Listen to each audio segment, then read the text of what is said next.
That is the title of the last talk that I did actually here in CMES, but it's also related to this one. Today I'm going to talk about the Arab music scene in Buenos Aires and what's happening within that diaspora and how that's starting to change actually in light of the current crisis and the new players in the field, so to speak.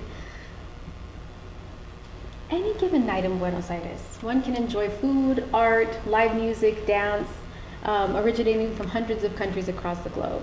The self-proclaimed cultural capital of Latin America boasts an urban community that on the one hand is proudly and principally European, and on the other might be starting to acknowledge and enjoy the presence of non-European cultures that have also contributed to the heritage of the diverse Argentinian society. As such, the bustling port city has experienced a recent surge in the popularity of Middle Eastern cultural forms. Much of this is due to the relatively recent mediums such as telenovelas, dance trends, and pop song hits that invoke, albeit at best, orientalist notions of Middle Eastern culture and music. These misconceptions that these mediums engender have nonetheless provided for an increased interest in perceived Arab music practice. While this has led to an escalation of the performance activities of Syrian-Argentine musicians and dancers in Buenos Aires, it has also repositioned the parameters of the Arab music field, instigated new interactions between all of those involved in the Arab musicking process, and redistributed relations of power. In seeking to interpret negotiations of cultural, political, and economic capital amongst Syrian-Argentine musicians and dancers, I found that diasporic subjectivities and discourses of homeland, migration, exclusion, and displacement had a profound effect on concepts of tradition, performance, and one's perceived right to perform Arab music. In examining the sentiments behind these expressed claims of entitlement to Arab music and motivations behind efforts to invalidate others within the Syrian diaspora, I found that in most cases, the narratives of migration dominated the discourse. Whether the participant was a Syrian immigrant or a first, second, or even third generation Syrian-Argentine, concepts of tradition and ownership directly corresponded to their personal alignment with a migration story. Furthermore, when discussing fellow performers, individuals often anchored their subjective assessments to a performer's familial proximity to a Syrian immigrant. Thus, as musicians and dancers promote and perpetuate various perceptions of tradition, they compete for gigs and cultural legitimacy both within and outside of the Syrian diaspora. To evaluate the ways that Syrian-Argentine musicians negotiate space and capital within the Arab music field of Buenos Aires, I use Mette Berg's terms, Diasporic Generations, to classify performers' self-positioning and classifications of others. In her study of the Cuban diaspora in Spain, Berg uses the term to describe the deterritorialized subjectivities expressed by Cuban nationals living near Madrid, based on their varied experiences as migrants, refugees, and those living in exile. The categorizations of diasporic generations are based on individual migration times and trajectories, thus placing greater emphasis on connections to the temporal over the geographical in diaspora formation. Because the Syrian diaspora of Buenos Aires presents great diversity in terms of motivations for migration, generation, alignment with a Syrian national identity and religion, the temporal references tend to predominate and carry more relevance than ties to the land within the Syrian border. While this may seem to be at odds with the pervasive expressions of allegiance to the lands of one's ancestors within Syrian diaspora, it instead allows us to acknowledge the multifarious ways that individuals conceive of the shared country of origin. As Paul Hinson notes in his study of the West Indian diaspora in San Francisco, there is no single imaginary homeland. Rather, the migration process gives way to individual diasporic imaginaries, and in the case of Syrian performance in Buenos Aires, has a great effect on concepts of tradition and perceived ownership of a musical heritage. In examining the notions of social space, habitus, and capital, objective practices along with judgments agents make of their own and those of other agents, produce classes within the field. In the case of the Syrian music field of Buenos Aires, individual migration trajectories inform agents' performance practice and assessments of peer performances, linking diasporic generation to individual perceptions of the classifications within the social space, and making it an essential consideration for examining the stratification process. When considering these processes, I employ musicologist Christopher Small's concept of musicking. Small coined the term, arguing that music is not an object or a noun, but rather a verb, and that the process of musicking encompasses all actions of every participant in a performance, from the performer to the audience to the employee accepting tickets and the janitorial staff that prepares the venue. All of the participants that contribute to any particular musical utterance are musicking, and the ways in which they music and maintain relationships that are vital to the process reveal sentiments surrounding identity and perceptions of others. Thus, when observing the Arab music scene in Buenos Aires, I consider testimony of every musicer involved, from the musicians to restaurant owners to patrons and dancers, to be crucial to understanding the ideas of ownership and authenticity within the community. To contextualize the Syrian-Argentine music community, I'll provide a brief history of the establishment of the Syrian diaspora in Argentina. Immigration began in the late 19th century when the Syro-Lebanese sought to escape the rule of the Ottoman Empire, inspired to search for greater life and economic opportunity, and fueled by various other motivations. Since the initial arrival and throughout the first half of the 20th century, general sentiments toward Arab immigrants and descendants were negative, and Arabs, or Turcos as they were referred to because of their identity papers, were generally considered to be cunning and shrewd people who, in a country that was in need of agricultural labor, were merely street traders and contributed nothing positive to Argentine society. Furthermore, racial national ideologies that dominated the Argentine narrative overlooked ethnicities not able to lay claim to indigenous, African, Iberian, and of course European ancestry. In her book, Between Argentines and Arabs, Argentine Orientalism, Arab Immigrants, and the Writing of Identity, Cristina Civantos examines the textual dialogue between Argentines of European descent and Arab immigrants to Argentina beginning in the mid-1800s. She examines the formation of Arab Argentine identity in literature, first by examining the non-Arab Argentine perceptions of the immigrant, and then by interpreting Arab cultural and linguistic dislocation as described by Arab Argentine writers. And finally, an analysis of what she believes to be Arab Argentine response to Euro-Argentine perceptions.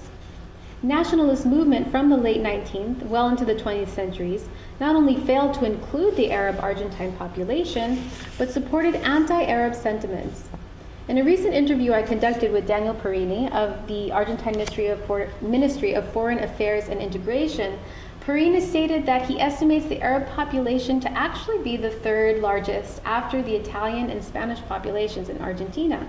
But an accurate census continues to be difficult to obtain because historically, many Argentines of Arab descent abandoned claiming their heritage for fear of persecution by the police and other government officials. But with such a sizable presence, the Arab diaspora has and continues to thrive and influence Argentine economic, political, social, and cultural spheres. Argentine studies of the Syro-Lebanese population have consistently increased since the early 1980s. Arab Argentine merchants served as important trade liaisons with Middle Eastern countries during the initial neoliberal structural adjustments of the 1990s. The election of Syrian-Argentine Carlos Menem as president of Argentina from 1989 to 1999 was initially, albeit wearily, perceived as an opportunity to bring positive change to popular conceptions of the Arab Argentine. While Menem managed to achieve a significant turnaround of the economic crisis that he inherited with his induction, his legacy was ultimately tainted by another economic fallout towards the end of his second term, the 1992 bombing of the Israeli embassy, the 1994 attack on the Argentina Jewish Community Center, and his recent conviction of arms trafficking, thus sort of demolishing any hopes there. However, the First Lady of Argentina, President Macri's wife, is Juliana Aguada, and she serves as what the media perceives and has been coining her as a positive face of Arab Argentines. She's the daughter of a Lebanese immigrant father and a third-generation Syrian mother. She's made waves in popular realms because of her chic fashion and open public displays of affection with her husband, and this has led to her being labeled as a liberal half-Muslim. providing a contrast with the images of the last president. So maybe there's some very, very misunderstood hope yet. On the ground, Syrian and Lebanese social clubs thrive in the major urban centers of each state. Some serve as cultural centers that host regular programs and events such as classes on Middle Eastern cooking and dance, and haflas and heritage festivals. Others, such as the Club Syrio-Libanese of Buenos Aires, serve simply as upscale sports and social clubs and do not make efforts to organize events that celebrate a Middle Eastern heritage. So it was very interesting because Daniel Perini of the Ministry of Integration, I met him by attending one of the concerts that I'm about to show you, and he kept encouraging me to try and help these musicians stage a concert here at the Club Syrio-Libanese. And the club was not open to it at all. And they were just very skeptical and said, oh, we prefer classical music here, that's not really our thing. And it is certainly not a center of any type of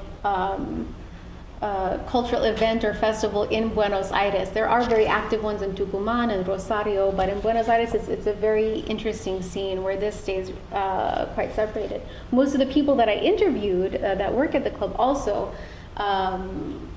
would never call themselves an Arab Argentine or Syrian Argentine, rather they're Argentine.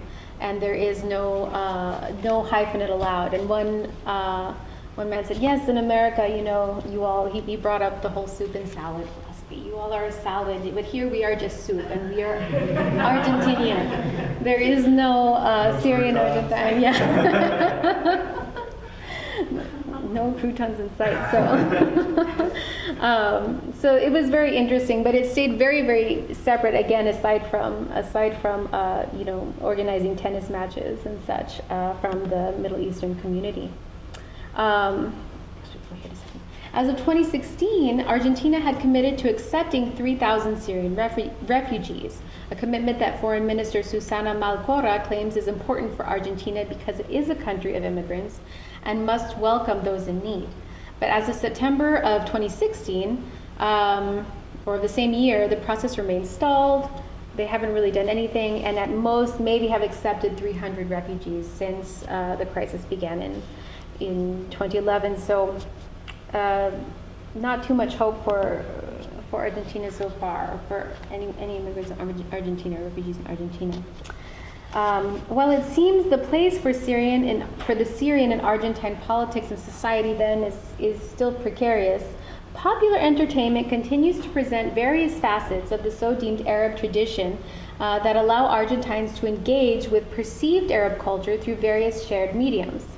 Despite the misrepresentations and orientalist depictions, popular cultural products such as the mega-hit telenovela O Clone and the Danza Árabe trends have at least inspired curiosity about Arab peoples and society. This has led to a great increase in the performance activities of Syrian musicians and dancers in Buenos Aires, as they are hired for cultural events within and outside of the community. I turn now to the individual testimonies and performances that are each representative of a specific diasporic generation. As performers describe their very diasporic experiences, they systematically identify their conceptions of Arab music and ownership through their relationship to Syria.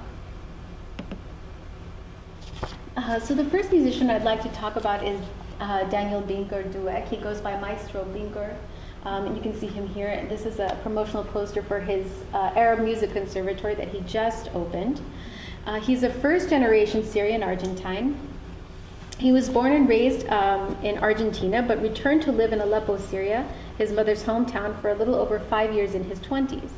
Having been trained in Arab classical music styles prior to his residency in Aleppo, Maestro Binker became active as a member of the legendary classical Arab music community in Aleppo. After returning to Argentina, he was determined to foster the Arab classical music scene. And over the course of the last 10 years, he formed the Wurud Halab Orchestra that consists of 6 of his 9 children, whom he trained. You can see a couple of them there on the left, in addition to other members of the Syrian-Argentine community. Wurud Halab performs 1 to 2 concerts per year as learning the classical repertoire in the traditional way takes a really big time commitment, and it's quite difficult for both Maestro Binker and the members of the orchestra to find time outside of their work schedule to learn all of the music. While Maestro Binker's concerts are promoted in Syrian, Lebanese, and Arab cultural centers and embassies, the majority of the attendees of his concerts are almost always from the Syrian Jewish community in Buenos Aires. And this is a community that within the larger Jewish community has been really quite marginalized because of their Syrian heritage. Wurud Halab maintains prominence within the Arab music field of Argentina. It's very well known and really quite admired by a lot of the musicians. But it is the international recognition that his son, vocal soloist Jakub, has received that is remarkable, and he's the one wearing the fez in that picture. He has traveled to Cairo to perform and was most recently featured on the BBC Arabic radio's Sunduk al-Nugum, a program that seeks to promote musical heritage amidst current political turmoil. Because Maestro Binker's earliest exposure to Arab music was through that of mid to late 20th century classical Syrian artists via records that his mother would play in home, it is the musical styles of Mohammed Khayri and Sabah Fakhri, these Aleppan musicians, that he believes exemplify an authentic Syrian sound. As he was encouraged by his parents to pursue performance study in young adulthood, it was the newer records to which he had access, those of Middle Eastern musicians that had immigrated to the Americas, such as Muhammad al-Akkad, who had influenced really his views of authentic practice. When Maestro Binker discusses his position in the Arab music field of Buenos Aires, he explains that his childhood in a musical home and his time in Aleppo qualified him to serve as an authority on Arab music. It is his diasporic experience or musical upbringing as a first-generation Syrian-Argentine and later his visit to the homeland that inform his concepts of tradition. Maestro Binker is not interested in current Syrian popular musics, in fusion styles, or in the popular incorporation of an org or electronic keyboard in his orchestra that most Syrian musicians in Buenos Aires, and frankly all around the world, employ. He insists on maintaining Wurud Halab as a taht or firqa orchestra that performs what he considers to be authentic Syrian music. Binker's commitment to the tradition is consistent with the musical ideals of the Syrian Jewish community for which he is part.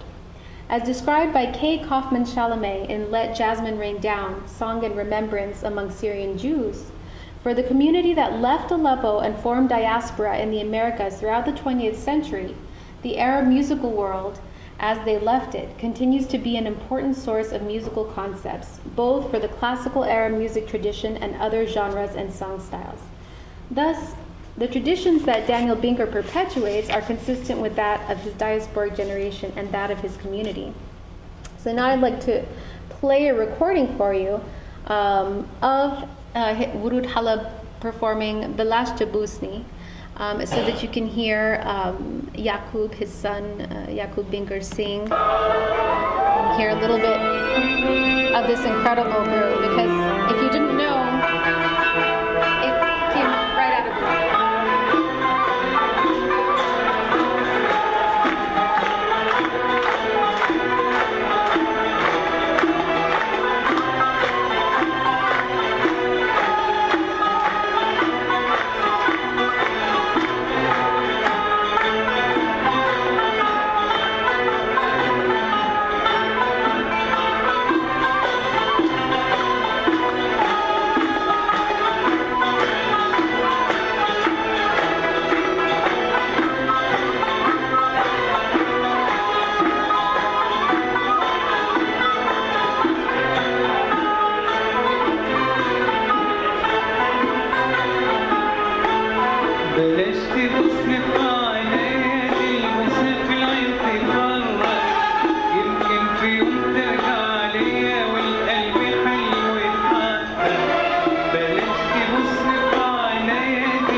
out there, even though I always find it difficult to stop listening to his voice. He's really an incredible vocalist, and actually hasn't had much time to perform live since this concert in 2013 because his sisters keep getting married. So sometimes he'll perform at one of their weddings really very briefly, but he doesn't care for that much either because it's just not his ideal medium. But really, really a phenomenal performer. Nabila Dawish is a friend and colleague of Daniel Binker, and it's funny because when I speak to Daniel Binker about Nabila Dawish, someone who is very, very active in the Syrian Arab music scene, he claims that, oh yes, Nabila, I taught him everything he knows when he came here to Argentina. And if I talk to Nabila, he says, oh yes, well, I brought him all the tradition from Syria because I recently came. So they have a very interesting relationship. They used to collaborate more than they do, but they remain friends. Dawish grew up learning the oud and studied at the Arab Conservatory of Music, part of an institution that later evolved into the High Institute of Music in Damascus, Syria. And from young adulthood, he loved to play classical Arab music for various social settings on the oud, but mostly made a living in Syria, actually performing on the keyboard or org in restaurants and for parties in and outside of Damascus. He immigrated to Argentina only 18 years ago, following encouragement from his cousin who had previously immigrated. After arriving to Buenos Aires, Nabila Dawish struggled to find work as a musician. He eventually found steady employment performing keyboard, solo or with percussion and vocalists, and most often accompanying belly dancers, at well-known local Lebanese and Syrian restaurants. And these are practically famous in Buenos Aires, Al-Sharq and Feiruz. He also gives private lessons on the maqam system, oud technique, and he works one-on-one with those wanting to perform danza árabe, or belly dancing, as he provides them with practice sessions and coachings on song form. When I asked him why he no longer collaborates or performs with Daniel Binker, Dawish explained that he respects his abilities as a performer, but that Binker is not realistic in his expectations for the Arab music scene in Buenos Aires or abroad. He went on to describe how difficult it is to perform the music that Binker does back in Syria today, as it takes so much time. And that general interest in that particular art form is waning, even back in Syria, which is actually quite true. It's difficult to see a music concert, an hours-long music concert, the way that Daniel Binker stages them. Traditionally, Binker refuses to perform with belly dancers, as it is a practice he believes to be low and disrespectful. And Dawish acknowledges that performing with belly dancers wouldn't have been acceptable within his community in Syria, but he believes that he has to adjust to the Argentinian culture and does not want to limit his performance opportunities to presentations only once or twice per year.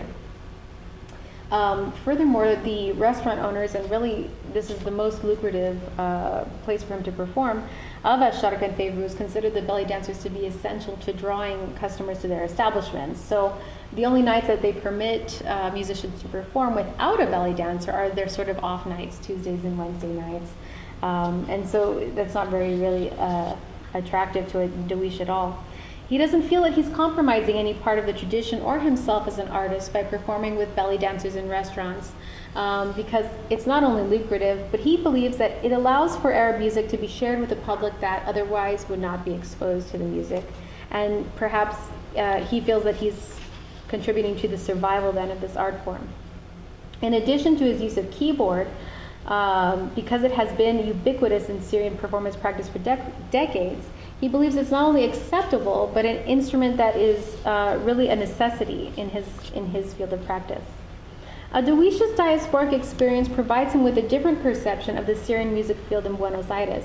He admires Binker's musicianship and appreciates the traditional style, but again believes that his approach to performance practice is outdated and is doing nothing in terms of outreach to the broader Argentine community, while Dawish himself is performing in mediums that he believes serve to preserve Arab music and introduce the music of Kulthum and Sabah Fakhri to new audiences via belly dance shows and performances.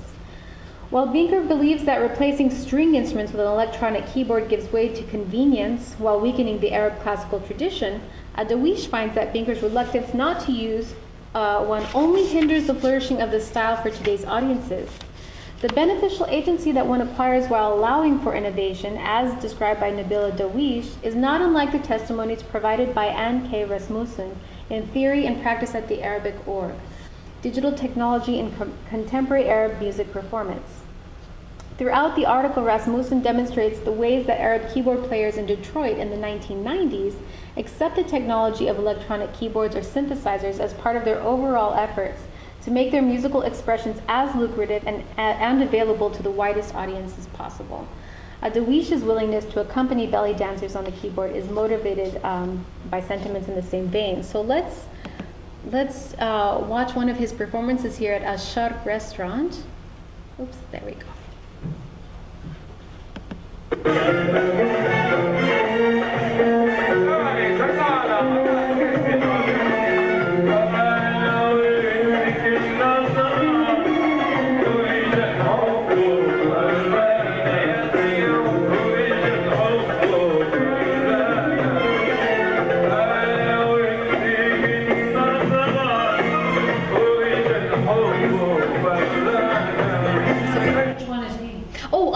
He's at the keyboard. Yes, he's right here at the keyboard. Yes, that's Nabila Dawish. And then to either side of him are musicians who are actually second and third generation Syrian musicians.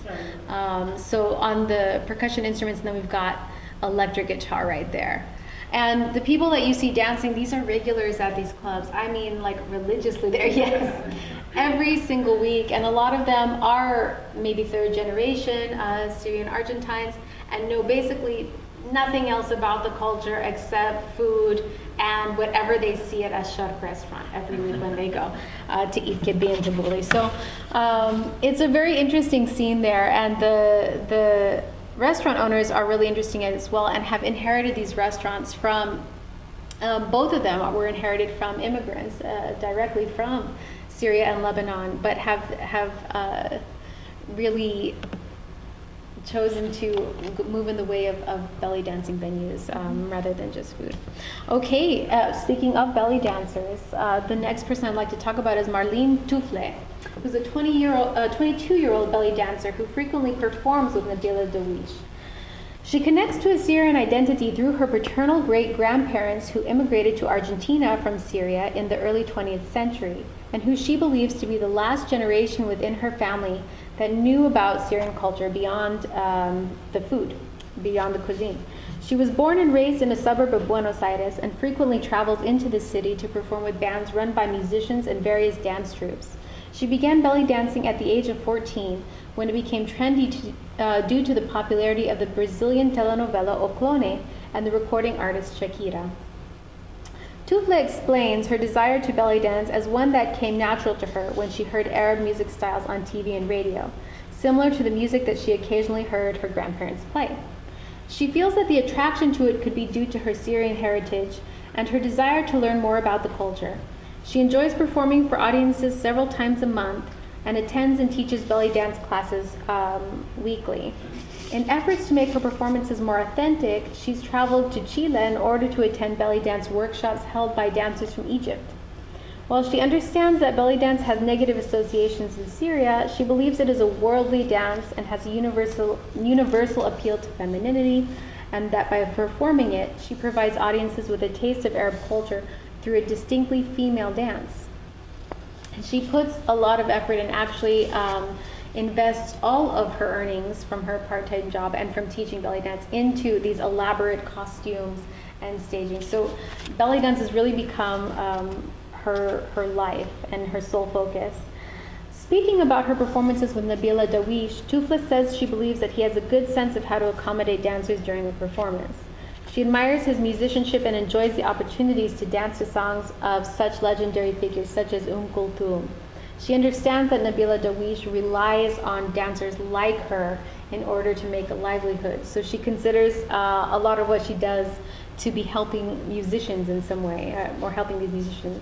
She notes, however, that without knowing Arabic, dancing to songs with lyrics makes it difficult to be expressive, and she appreciates that sometimes he's able to assist her with that. For this reason, she wants to study Arabic further in the future, and something that she feels she should do anyway in order to learn more about her heritage. But she believes that her heritage and dedication to learning about it make her a dancer who is more sensitive than non-Syrian dancers to the classical repertoire that Ad-Dawish performs. Her diasporic experience is one that left her with little direct contact with Syrian culture, but a strong desire to acquire a greater sense of Syrian identity that has manifested in the orientalist form of belly dance in Argentina. Let me go ahead and play one of her performances for you. I'm sorry, this one's a little smaller. And this is in the restaurant Famous.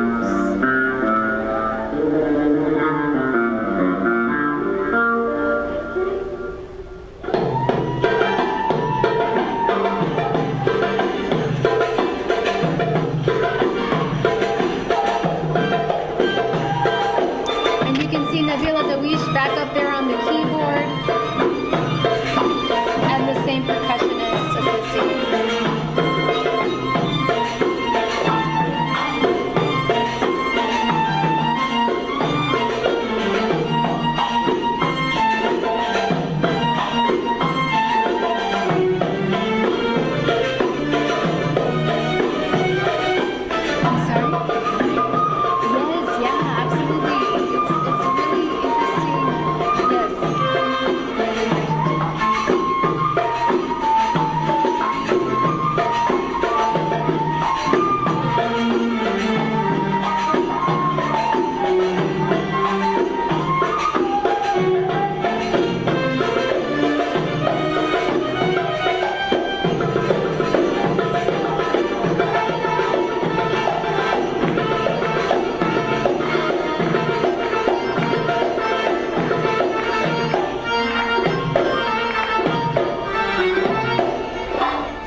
And you were saying there's flamenco references in there, and obviously her dress is really quite unusual, maybe for what we expect from a belly dancer. It's hard to walk a few blocks in Buenos Aires without seeing a belly dance studio. I mean, that's how incredibly popular and pervasive it is in that city right now. And a lot of the dancers that frequent the scene are so into making their own costumes, traveling to Brazil and Chile to learn from dancers there, or ones that are traveling from the Middle East, publishing books in Argentina on the subject. And it's part of a separate project I'm working on. John Tofik Karam has written about belly dancers in Brazil and talking about the relationships between the dancers and the bands. And in Argentina, it's really very interesting because they feel like, or most of the ones that I interviewed believe that they're assisting these musicians in some way. And so it's a very, very interesting scene right now, or trend right now. I'd also actually, after showing you that, I'd like to play a short clip, or play this short clip right now. This is an episode of O Clone, or the telenovela that really started this belly dance craze in Argentina. And it premiered in 2001 to 2002, a very long telenovela. And although there's been many, actually a lot of the novellas from Turkey, or musalsalat from Turkey, have become popular and are now dubbed in Spanish and Portuguese. This is still the one that most of the dancers reference as what got them interested in belly dancing. So let me just play, because I want you to listen to the music.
that some of you might have recognized the folk song Al-Ain Mulayyatain, that is really common in Syria and Lebanon. And you know, after researching this telenovela and listening to that, I was very curious about who wrote the soundtrack. This is a sci-fi love story of ill-fated lovers that portrays very stereotypical Arab life that unhashes between Brazil and Morocco. But the music in it, and in other episodes as well, is all Levantine. It's all from Syria and Lebanon. So it's not Moroccan music, but it's also not bad per se. It's all mostly synthesized, but there's some real musicianship in there. So I decided to research that, and I found that it was Argentine-born Mario Kirles and Syrian-Brazilian Tony Mosaic who were responsible for most of the soundtrack. Tony Mosaic is a Syrian-born Brazilian singer who is also trained in Arab percussion and has produced more than 40 Arabic music albums and frequently performs throughout South, Central, and the United States, or South Central America and the United States. Mario Kirles is an Argentine-born musician of Greek descent. He was trained in both European classical and Arab music practices and plays the piano, oud, and qanun. He's a prolific performer and composer and one of the few producers of Arabic music albums in Argentina. Kirles formed an Arabic orchestra that has toured South America, Europe, the Middle East, and he's performed with icons like Sabah, Tony Hanna. But despite all of that, he credits really almost all of his successes to Tony Mosaic and to his inclusion on this telenovela, the soundtrack for this telenovela, because it is what really shot him into fame, especially in Buenos Aires. Kirles himself continues to perform live there, but rather than perform at restaurants like Nabila Dawish does, he holds separate concerts and in separate venues, but it's to accompany belly dancers and belly dance studios. So he's not even holding concerts without dancers or just of his ensemble. He considers himself responsible for the presence of any Arab music scene in Buenos Aires and claims that he was one of the first people to perform in the tradition. He first started performing for large venues in the 1980s, and he explains that it was easier for him then because he didn't have to face discrimination being an Arab, but could provide music for various mediums, talk shows, festivals. He was on TV all the time. That was sort of exotic and a curiosity, but he didn't have to face what would happen with the labeling as an Arab. So although he's not an Arab, he believes that his performance style is more authentic than most others on the scene because he learned to play the oud from his father, who had immigrated from Greece and who had learned Arabic music from the Syrian immigrants of his generation, i.e. The ties that Daniel Binker has. So they've sort of learned from the same musicians. Furthermore, he also believes that he paved the way for Arab musicians in South America because without the explosion of danza árabe following Okloni, most musicians would not have regular gigs. Since I started this project, all of these musicians have sort of moved around. Nabila Dawish has moved to Mendoza because some new musicians moved into Buenos Aires directly from Syria and have sort of taken his place in restaurants. They've undercut him in terms of pay. So he has moved on to another major center where there are more gigs and he could sort of stand out as a unique keyboardist in the midst of it rather than remain in Buenos Aires. Mario Kirles is having to take jobs more and more outside of the country as there's not much interest in his music within the country anymore. Belly dancers don't really use him for performances unless it is these staged studio performances. And Daniel Binker, again, is having trouble just giving a concert, period, but that's more because he's got to pay for a lot of weddings.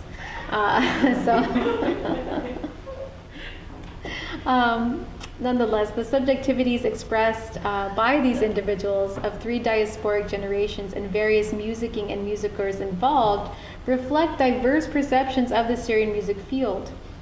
The viewpoints of Daniel Binker, Nabila Dawish, and Marlene Tufle shed light on the ways that the transgenerational nature of a music tradition manifests differently in diaspora.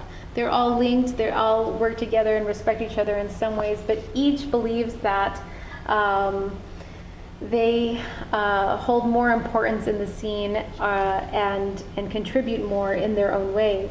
The testimonies of these three artists from different diasporic generations allows for the expression of multiplicity within the Syrian diaspora of Argentina, and reveal how music makers contribute to social differentiation through memory making via musical production. Further considerations of diasporic generation can provide critical insight into the ways that musical tradition is considered and transformed given the current circumstances and rapid increase in the Syrian diasporic population around the globe. Right now I'm working with musicians, different musicians that I worked with in Syria, and trying to understand what it's like to move in these different diasporic communities throughout Europe, in the Americas, and a lot of them are going out as classical musicians and entering into a place where musicians have really pegged themselves as Arab musicians and in this tradition.